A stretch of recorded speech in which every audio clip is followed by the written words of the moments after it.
Hello friends, तो कैसे हो आप लोग। एक बार फिर से आपका वेलकम है फार्म हाउस चैनल पर। तो आज हम न्यू टॉपिक लेके आए हैं पेंसिलिन। तो बेसिकली इस वीडियो में हम पढ़ेंगे पेंसिलिन के बारे में, इसका मैकेनिज्म क्या होता है, इसके एडवर्स इफेक्ट्स क्या होते हैं, इसके यूजेस क्या होते हैं, इसके फार्माकोकिनेटिक पैरामीटर्स क्या हैं, जैसे एब्जॉर्प्शन कैसे होती है, डिस्ट्रीब्यूशन कैसे होता है, मेटाबोलाइज कैसे होता है बॉडी के अंदर, एक्सक्रीट कैसे होता है। ठीक है ना, ये बेसिकली हम इसमें पढ़ेंगे और इसकी क्लासिफिकेशन भी देखेंगे।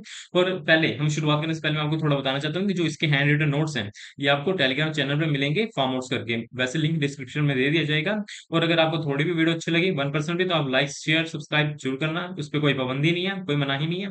तो हम शुरू करते हैं। देखो, पेंसिलिन, इसके पहले ही करने से पहले मैं आपको थोड़ा इंट्रो देता हूँ। जो पेंसिलिन है ये हमारी बैक्टीरियल इन्फेक्शन में ली जाती है। आपको पता हो शायद कि जो हमारी पेंसिलिन हमारी फर्स्ट एंटीबायोटिक है, जो हमने पहली बार इन्वेंट की थी। मतलब कि सारी एंटीबायोटिक्स पता है ना आपको क्या होते हैं। एंटीबायोटिक्स होते हैं जो हम बैक्टीरियल इन्फेक्शन या फिर किसी भी टाइप के इन्फेक्शन में लेते हैं, जैसे कोई फंगल इन्फेक्शन हो गया, बैक्टीरियल इन्फेक्शन हो गया, प्रोटोजोल इन्फेक्शन हो गया। उन सभी इन्फेक्शन में जो हम मेडिसिन लेते हैं उनको एंटीबायोटिक कहते हैं। ये भी दो तरह की होती है।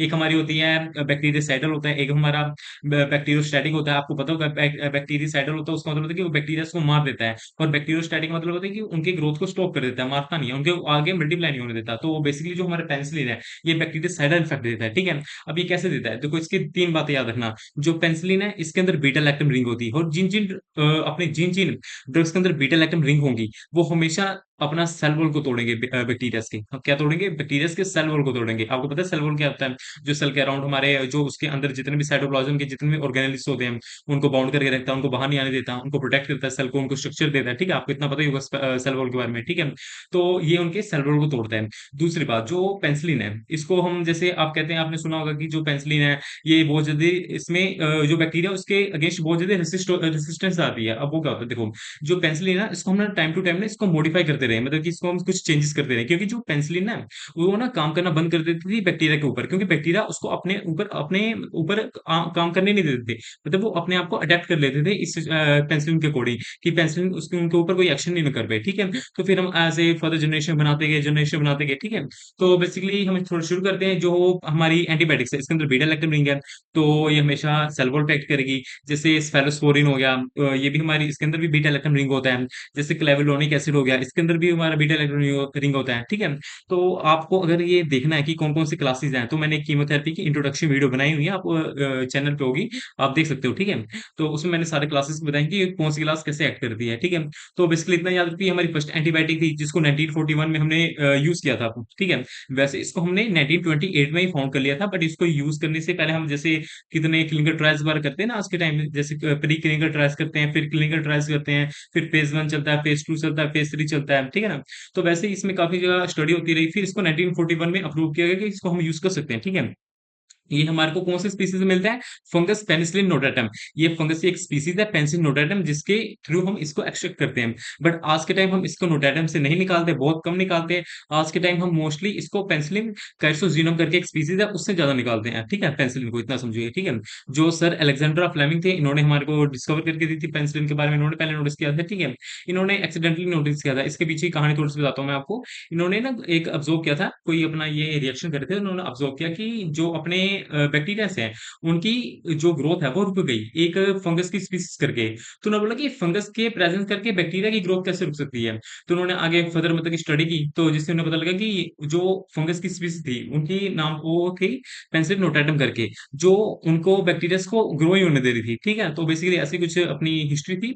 इतना डीप में नहीं जाने का, ऊपर ऊपर से पढ़ने का। ठीक है ना, तो bacteria grow by conjugation. Conjugation तो पता होगा कि वो अपना जो मटेरियल है, जेनेटिक मटेरियल दूसरे में भेजता है, फिर वो आगे मल्टीप्लाई करता है। कंजुगेशन मतलब एक दो दो मतलब माइटोसिस समझ लो एक टाइप का। ठीक है ना, अब देखो, अब ये gram positive bacteria cell wall made up of peptidoglycan and NMG. अब देखो बैक्टीरिया दो तरह के होते हैं, ग्राम नेगेटिव, ग्राम पॉजिटिव, आपने सुना होगा। ठीक है, माइक्रोबायोलॉजी में भी पढ़ा होगा आपने। तो ग्राम पॉजिटिव बैक्टीरिया होते हैं, उनका जो सेल वॉल है वो NAM NAG से बना होता है। जैसे आपको पता है, जैसे ह्यूमन का सेल होता है, जैसे हमारा सेल है वो किससे बना हुआ है, वो अपना बना है फोस्फोलिपिड से।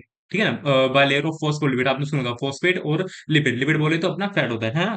तो जो सेल वॉल है अपना बैक्टीरिया का, वो किसका बना है, वो बना है NAM और NAG का। ठीक है, और ये दोनों के बीच में ये आप देख रहे हो ना, इसको बोलते हैं हम पेप्टाइड बॉन्ड। क्या बोलते हैं, पेप्टाइड बॉन्ड। ये बनाता है हमारा एक एंजाइम बनाता है ट्रांसपेप्टाइडेज। ठीक है, ये एंजाइम बनाएगा पेप्टाइड बॉन्ड। तो बेसिकली हम क्या करते हैं, इसी पेप्टाइड बॉन्ड को तोड़ेंगे। यही पूरी कहानी है, आपको मैं डीप में समझाऊंगा। ठीक है, अब देखो जैसे फोस्फोलिपिड तो हमारे को पता है, फोस्फेट मतलब होता है फोस्फो मतलब होता है फोस्फेट, लिपिड मतलब होता है फैट। अब वैसे ही बैक्टीरिया के अंदर जो NaM होता है, NAG का मतलब क्या होता है? NaM मतलब होता है एन एसिटाइल मुरामिक एसिड, ठीक है?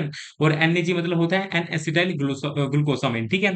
तो इसके बीच में जो बॉन्ड होता है इसको हम बोलते हैं पेप्टाइड बॉन्ड। जैसे आपको मैंने बताया, ये ऊपर जो बॉन्ड देख रहे हो उसके अंदर पेप्टाइड बॉन्ड होता है, ठीक है?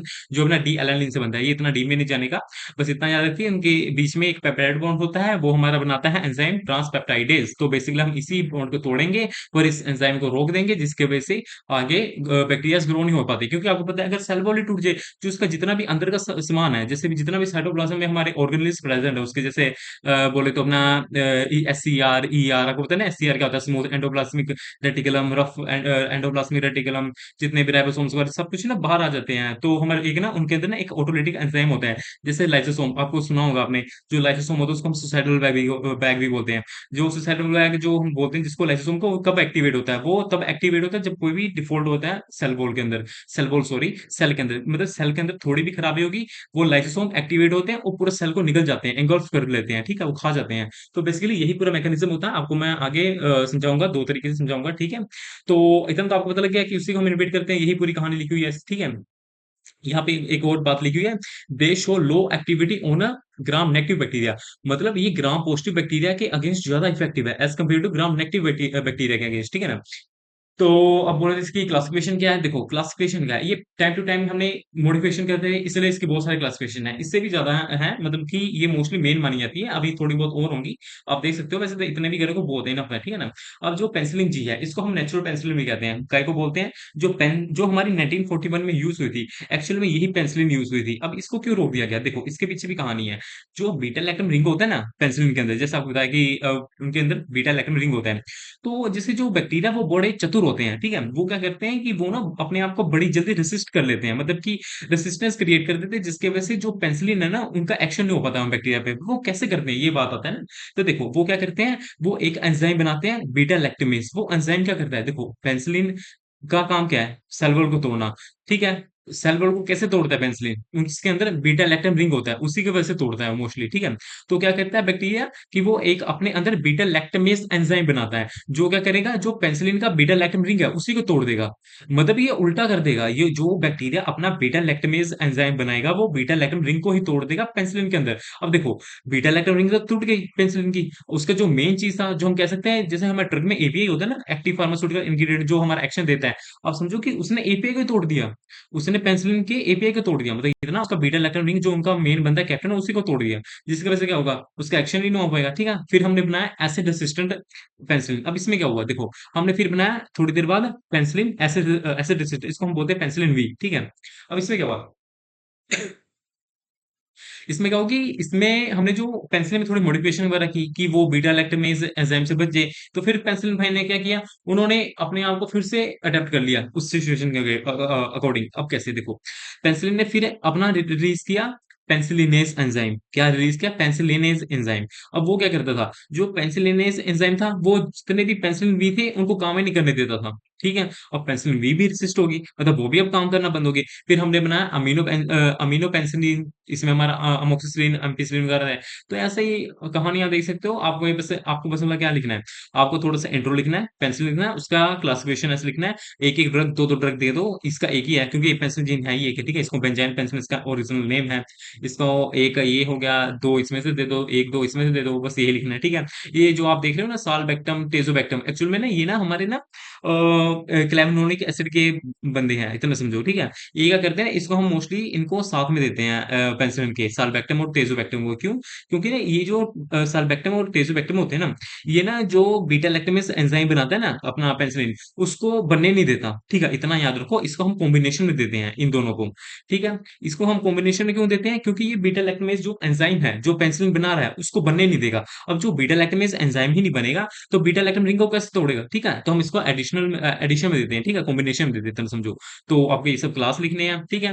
अब हम बात करते हैं, ये देखो यही कहानी थ्योरी में लिखी हुई है पहले, कि beta lactam ring present on penicillin that has in antibiotic activity bacteria prepare beta lactamase that break the beta lactam ring and activity of penicillin reduce, ठीक है? वही बात बोली जो मैंने आपको समझाई। The benzyl penicillin was discovered which is resistant to this enzyme.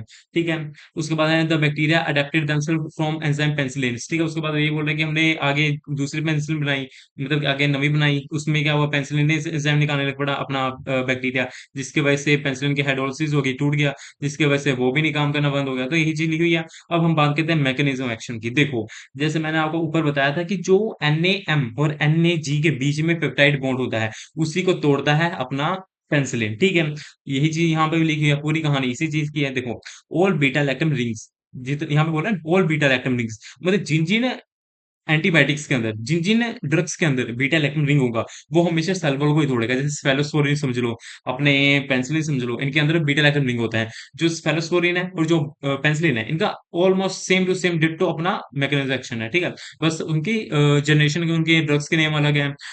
स्फेलोस्पोरिन के अपने 5 जनरेशन की ड्रग्स आती हैं। ठीक है, तो उसमें पेरेंटल ड्रग्स भी आती हैं। ठीक है, वो आगे लेक्चर में बात करेंगे। तो इतना याद रखिए, जो NaM और NaG के बीच में सेल वॉल होता है, उनको हमारे पेनिसिलिन जी तोड़ देते हैं। ठीक है, और जो पेप्टाइड बॉन्ड है, ये किससे बना होता है? ये डी एलानिन से बना होता है। किससे बना होता है? D alanine. आपको एलानिन नाम सुन के आया था? ये अमीनो एसिड है। एलानिन, आपको नाम थोड़ा बहुत याद होगा। ठीक है, नहीं, एलानिन हमारा एक अमीनो एसिड टाइप का है, जिससे ये बॉन्ड बना होता है। और ये बॉन्ड बनाता कौन है? हमारा एक ट्रांसपेप्टाइडेज एंजाइम है, ये बनाते हैं। ये हमारे गुरुजी हैं जो ये बॉन्ड बनाते हैं। ठीक है, और पेनिसिलिन जी इस बॉन्ड को तोड़ देते हैं और इन गुरुजी को मार देते हैं। ठीक है, तो beta lactam ring antibiotic inhibit the transpeptidase so that the cross linking does not take place. वही है कि इनके बॉन्ड नहीं बन पाते, जिसकी वजह से क्या होता है, the susceptible bacteria divided in the presence of beta lactam in cell wall deficient. मतलब ये बोले कि जो अपने नए बैक्टीरिया बनेंगे, वो सेल वॉल डेफिशिएंट बनेंगे, जिनके अंदर सेल वॉल ही नहीं होगा। क्या होगा, अगर सेल वॉल ही नहीं है, तो वो सर्वाइव कैसे कर पाएगा? क्योंकि उसके सारे कंपोनेंट्स हवा में उड़ रहे होंगे, नीचे निकल रहे होंगे, लाइसोसोम एक्टिवेट हो जाएगा, ऑटोलिटिक एंजाइम एक्टिवेट हो जाएगा, जो उनको खा जाएगा। ठीक है, तो ओवरऑल ये है कि वो सर्वाइव नहीं कर पाएंगे और मर जाएंगे। ठीक है ना, ये देखो यहाँ पे लिखा हुआ है, because the interior of the bacterium is hyper hyperosmotic. ठीक है, और हाइपर ओस्मैटिक, द CWD, इसका मतलब cell wall deficient, form swell and burst, मतलब बर्स्ट मतलब कि पहले फूलेंगे और फिर बर्स्ट हो जाएंगे, फूट जाएंगे। ठीक है, और बैक्टीरियल लाइसिस अकर, लाइसिस मतलब क्या होता है? ब्रेकडाउन, बैक्टीरिया की लाइसिस मतलब कि बैक्टीरियल की टूट जाए, बैक्टीरिया टूट जाएगा। ठीक है ना, तो इतना ही समझो, आपको इतना समझ आ गया। ठीक है, यही चीज लिखा हुआ है, this is how beta lactam antibiotic effects. अब देखो, यहाँ पे आपको फ्लो चार्ट में भी समझ सकते हो। यहाँ पे ठीक है, मैंने फ्लो चार्ट भी बना दिया, फ्लो चार्ट भी लिख सकते हो, नीचे थ्योरी भी लिख सकते हो, अच्छा इंप्रेशन पड़ेगा, एग्जामिनर खुश होकर 10 मार्क्स देगा आपको। ठीक है, अब इसमें क्या देखो, ये अपना पेंसिलिन जी है, ये हमारे ये देखो, ये हमारा समझो, ये अपना NaM NaG है। ठीक है, इसके अंदर ये पेप्टाइड बॉन्ड है, इसी भाई को तोड़ देगा। ये क्या तोड़ देगा? इसी भाई को तोड़ देगा, वो जो ऊपर बताया वही चीज है। ठीक है, अब बाइंड टू पेंसिलिन, पहले पेंसिलिन के साथ बाइंड होगा, उसके बाद पेंसिलिन बाइंडिंग प्रोटीन, जो हमारे ट्रांसपेप्टाइडेज है। पेंसिलिन बाइंडिंग मतलब बाइंड मतलब जोड़ने वाला प्रोटीन है, ट्रांसपेप्टाइडेज एंजाइम, उसको उसके साथ बाइंड होकर उसको बंद कर देगा, मतलब इनहिबिट कर देगा, उसको बनाने नहीं देगा। और जितने बॉन्ड्स होंगे अपने, जो भी पेप्टाइड बॉन्ड, उनको भी तोड़ देगा। इनबिट द ट्रांसपेप्टाइडेशन रिएक्शन, मतलब वही उनके लिंक्स नहीं बनने देगा। डिफेक्टिव बैक्टीरिया सेल सिंथेसिस, मतलब वही डिफेक्ट, मतलब कि आधा अधूरा सेल बनेगा, जिसकी वजह से वीक और अनस्टेबल होगा। और एक्टिवेशन ऑफ ऑटोलिटिक एंजाइम्स, वही जो ऑटोलिटिक एंजाइम्स है, जो अपने आप को ही खा जाते हैं। ऑटो मतलब अपने आप को, लिटिक मतलब कि ऑटो मतलब इतना समझ लो कि अपने आप ही एक्टिवेट होते हैं जड़े, वो उनको खा जाएंगे अपने बैक्टीरिया को, जिसकी वजह से सेल रप्चर हो जाएगा। ऑस्मोलिटिक मतलब वही सेल फूल खा जाएंगे, मर जाएंगे। इतना ही समझो। ठीक है, आपको ये लिखना है और कहीं नहीं लिखना है, ये आप डायग्राम में बनाओ, अच्छा इंप्रेशन पड़ेगा। तो आपको मैंने कहानी सुनाई दी ना, बस वही चीज लिखनी है आपको, कुछ नहीं लिखनी। ठीक है, आप ये लिख सकते हो कि यहाँ पे कुछ की पॉइंट लिख सकते हो, inhibit the peptide glycan cell wall synthesis by binding to PBB। आप अगर 4 लाइन में लिखोगे तब भी समझ जाएगा टीचर, आपको फ्लोर चार्ट बनाओगे और अच्छा इंप्रेशन पड़ेगा। ठीक है, तो वैसे आपको समझ आ गया। अब हम इसके फार्माकोकाइनेटिक पैरामीटर्स पढ़ लेते हैं। एब्जॉर्ब कैसे, देखो, इसको हम ओरली ले सकते हैं। ठीक है, ठीक है, nearly 1/3 is available in blood stream, मतलब आप इसकी अवेलेबिलिटी आप कह सकते हो 1/3 है। मतलब देखिए, अगर हम इसको 90 समझो, अब हमने इसको 90 ग्राम, 90 ग्राम तो नहीं ले सकते, 90 mg लिया। अगर हमने पेंसिलिन 90 mg लिया, तो वो 30 mg ही बॉडी के अंदर जाएगा, मतलब ब्लड के अंदर जाएगा। ठीक है, आपने बायो अवेलेबिलिटी पढ़ा है? बायो अवेलेबिलिटी क्या होता है? उसमें होता है कि हमारा कितना ड्रग गया है सिस्टमिक सर्कुलेशन में। सिस्टमिक सर्कुलेशन बोले तो ब्लड के अंदर कितना गया है। तो आपको पता है कि जैसे हम जब भी अपने ड्रग लेते हैं ओरली, तो तो क्या होता है कि वो पहले तो अपना हेपेटिक मेटाबॉलिज्म के थ्रू अपना आधा ड्रग खत्म हो जाता है, मतलब मर जाता है वहाँ पे, कह सकते हैं कि डिस्ट्रॉय वगैरह होता है, ठीक ना। तो जिसकी वजह से थोड़ा ही बहुत ड्रग जा पाता है, इसलिए हम ज्यादा आईवी प्रेफर करते हैं, क्योंकि उसकी जो बायो अवेलेबिलिटी है उसकी 100% होती है आईवी वालों की, ये जो पेरेंटली ड्रग्स लेती हैं इंट्रावीनसली, ठीक है ना। तो पेरेंटली में बहुत सारे टाइप्स के होते हैं, इंट्रावीनसली, इंट्रामस्कुलरली, अपना सबकॉटनसली, बहुत तरह के होते हैं, ठीक है ना, आपको पता ही होगा। तो वही है कि हम इसको अब्जॉर्ब ओरली लेंगे तो इसका मतलब कि समझ लो कि 1/3% अब्जॉर्ब होगा बॉडी के अंदर, ठीक है। आईएम में it absorb from IM route and fully absorb within 30, यहाँ पे लिखा है ना कि अगर हमने इसको इंट्रामस्कुलरली लिया, अगर हमने इसको ग्लूट्स वगैरह पे लिया, तो ये 30 मिनट्स के अंदर पूरा अब्जॉर्ब हो जाएगा, पता ना। आईएम मतलब मस्कुलर कहाँ लेते हैं मोस्टली, जो आईएम रूट्स के जो मोस्टली हमारे जो ड्रग्स होते हैं, मोस्टली हम ग्लूट से लेते हैं, फिर थाइस की मसल से लेते हैं, क्योंकि वहां पे ज्यादा फैट होता है, ठीक है ना, आपको बताओ मसल होता है, ठीक है। डिस्ट्रीब्यूशन क्या देखो, ये अपना सीएसएफ क्रॉस कर देता है, साइबरोस्पाइनल फ्लूइड। ये क्या करता है, ये अपने स्पाइनल को प्रोटेक्ट करता है, आपने सुना हो। एक हमारा होता है साइब्रो, एक हमारा होता है सेरिब्रल फ्लूइड, जो हमारे ब्रेन को वो करता है, अपना क्या कहते हैं, प्रोटेक्ट करता है, ठीक है ना। अलग अलग तरह के फ्लूइड होते हैं। ये बोल रहे हैं कि सीएसएफ को क्रॉस कर जाता है, मतलब साइब्रो स्पाइनल फ्लूइड होता है, जो हमारे स्पाइनल कोड के आस पास होता है, सराउंडिंग में, जो उसको प्रोटेक्ट करता है किसी टाइप के शॉक्स को, शॉक अब्जॉर्ब कर लेता है। अगर पता है ना हमको कि जो डिफरेंट डिफरेंट टाइप के शॉक्स होते हैं, जिसको ऑब्जर्व कर लेता है ये फ्लूइड, उनको मतलब क्षति नहीं पहुंचाने देता अपने स्पाइनल कॉर्ड को, मतलब कोई नुकसान नहीं पहुंचने देता स्पाइनल कॉर्ड को। तो बेसिकली ये है कि वो इनको क्रॉस कर जाते हैं। It purely metabolise because highly excreted through urine, मतलब यही है कि इसकी मेटाबॉलिज्म बहुत कम होती है बॉडी के अंदर, यूरिन के थ्रू ही निकलता है। इसका हाफ लाइफ अपना 30 to 60 मिनट्स है, ठीक है। ये सीएसएफ क्रॉस कर जाता है, इसको हम it can be use against conjunctivitis topically. अब बताइए ये क्या होता है, ये हमारे आंख के जो साइड पे आप देखोगे ना कंजक्टिविटीज होते हैं, उसमें जब कहीं रेडनेस हो जाए, ये मतलब कि कुछ एलर्जिक रिएक्शन वगैरह, एलर्जिक रिएक्शन नहीं कह सकते हैं उसको, कोई इन्फेक्शन हो जाए, तब उन केसेस में भी हम इसको टोपली भी लगा सकते हैं, ठीक है। बट हर ड्रग को नहीं लगा सकते हैं, ठीक है ना, अलग अलग क्लास को लगाते हैं। तो it is used against otitis, gonorrhea, ये सब अपने साइफिल आपको पता है, ये हमारे सेक्सुअल ट्रांसमिटेड डिसीज है। डाइफेथेरिया, ये सब हमारे अपने अलग अलग बैक्टीरियाज हैं जो अलग अलग डिसीज करते हैं, उन सब में हम यूज कर सकते हैं। Rheumatic arthritis, streptococcal infections. Adverse effect अब बात करते हैं, स्किन रैशेस, ये तो आपको बता, देखो एडवर्स इफेक्ट आए कुछ भी आए, आपको वॉमिटिंग ये सब लिखना ही लिखना है, क्योंकि इससे थोड़ा लेंथ बन जाती है। स्किन रैश लिख दो, फीवर लिख दो, वॉमिटिंग लिख दो, ईचिंग लिख दो, और साथ में वो लिख दो, डिजीनेस लिख दो, ठीक है। नेफ्राइटिस, मतलब कि नेफ्राइटिस क्या होता है, नेफ्रॉन की स्वेलिंग, मतलब इन्फ्लामेशन, नेफ्रॉन से इन्फ्लामेशन होती है, नेफ्रॉन, ठीक है ना। तो अपने हैं, इसमें आपको मैं डिटेल में बताता हूँ आगे, देखो। अब यहाँ पे बात है थ्रोम्बोफ्लिबाइटिस। थ्रोम्बोफ्लिबाइटिस क्या होता है, inflammation cause of blood clot to form and block one or more वीज। यही है कि हमारे वेन्स के अंदर ब्लड क्लॉट बन जाता है, जनरली लेग्स के अंदर, लेग्स के अंदर जितने भी ब्लड वेसल होते हैं उनके अंदर क्या बन जाता है, ब्लड क्लॉट बन जाता है, जिसकी वजह से ब्लड फ्लो रुक जाता है, ठीक है। नेफ्राइटिस, मतलब कि जो अपने नेफ्रॉन्स होते हैं, जो किडनी के, पता है ना आपको, किडनी का बेसिक यूनिट होता है नेफ्रॉन। जैसे हमारे बॉडी का cell is the basic unit of our body, तो वैसे ही nephron is the basic unit of kidney, आपको याद हो थोड़ा, ठीक है। उसकी इन्फ्लेमेशन होती है, जिसकी वजह से किडनी फंक्शन लो होता है। उसके बाद स्किन रिएक्शन हो सकते हैं, एलर्जिक रिएक्शन हो सकते हैं, ये सब है, ठीक है। ब्लड, अगर आपको और भी कोई टॉपिक वीडियो, अगर आपको और भी कोई टॉपिक में वीडियो चाहिए तो बता देना भाई, मैं बना दूंगा ऐसे ही। अगर आपको थोड़ी भी समझाई तो लाइक शेयर सब्सक्राइब करिएगा जरूर, ठीक है। तो सपोर्ट करिए, नवा चैनल है, 100+ वीडियो आपको ऑलरेडी अपलोड मिल जाएंगी, ठीक है, विद इन 1 मंथ। और ठीक है, आपको जितने भी सेमेस्टर्स के टॉपिक्स हैं आपको जल्दी जल्दी मिलेंगे, विद इन 2 मंथ सारा सिलेबस कंप्लीट करा दूंगा मैं, ठीक है। तो थैंक यू आज की वीडियो के लिए, बने रहिए हमारे साथ, फार्मेसी करिए।